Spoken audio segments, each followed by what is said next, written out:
nothing can be described in the unknown without using metaphors of the familiar. And the mind is a good example of how we have changed our metaphors, where Freud did the plumbing system, the pipes and the valves and the faucet, and things got dammed up and jammed up and you had to release them and all that. And then we switched to the telephone network when we invented the telephone systems. And then we went to computers and holographic cameras, and now we're in parallel processors. So we take our latest invention and we forget that we copy nature and project those inventions onto our natural selves and the whole universe. But in the field of biology, it seems as if some of the leading writers and spokesmen are adamant about hanging on to this mechanistic worldview. I'm thinking of particularly Richard Dawkins and his book, which has gotten so much attention, the blind watchmaker, that this is God as a blind watchmaker, and we're all the watches. Well, I think the reason for that is that because physics was considered the king science, the regal science, all others had to try to fit themselves into that mold of mechanical physics. Well, the odd thing is that for half a century at least, physics has gotten beyond that mechanical mode, but biologists are still following it. So they still think in reductionistic mechanical terms. And that's why you get that kind of biology. Now, I've even, I believe, taken us beyond Darwin. If you look at the last 50 years of research, you find a very different pattern when the logic of organism is simply different from that of mechanism. And we now have, for example, a half a century of evidence in the laboratory that DNA rearranges itself intelligently when an organism is stressed. And that evolution actually, life is too intelligent to proceed by accident, I like to say. And the genetic accidents, which of course do occur, are quite rapidly repaired. This now reflects itself, for instance, in genetic engineering, where plants and animals often reject implanted genes the way our bodies do implanted organs.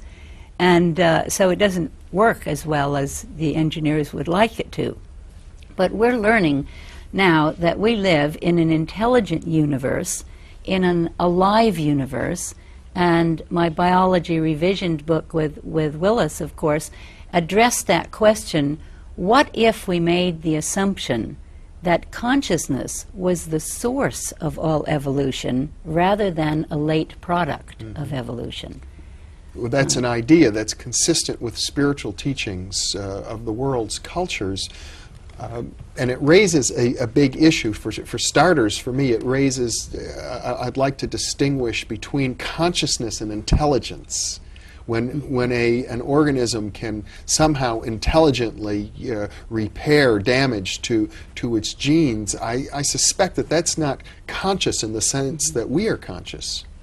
No, and that, of course, is a big problem in the field of consciousness, is that each of us has our own view of what it is and our definitions, and it's clear that consciousness is not the same across the board. You wouldn't expect universal consciousness, cosmic consciousness, God consciousness, to have the same consciousness as you and I do, or as an ant does, or as a tree does. So we have I like to think of it, as Ed Mitchell also does, as a learning universe. If you remember Alan Watts's The Book, which I think is as timely today as ever, his little story saying the universe is God playing hide-and-go-seek with himself. Because God is everything, no one to play with when you're every.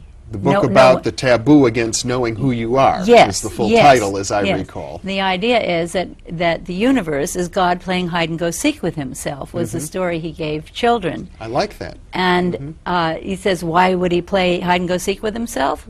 There's no one to play with when you're everything. So he has to hide in the rocks, in the trees, in you, and in me, and the game is to find ourselves. So I'm always looking for a complete worldview, a coherent one that will include physics and biology and spirituality in a single living universe. So you're suggesting that consciousness, rather than being sort of the end product of evolution, is the beginning? Yes. that we start with. Consciousness is the best word we come up with at present for what the Greeks called the plenum, the fullness of potential, what David Bohm called the implicate order. There have been many names for it, the ether, nowadays it's zero-point energy. And it's the recognition that there is an intelligent, aware source playing itself out by creating material worlds such as our own. One of my friends calls this the creative edge of God.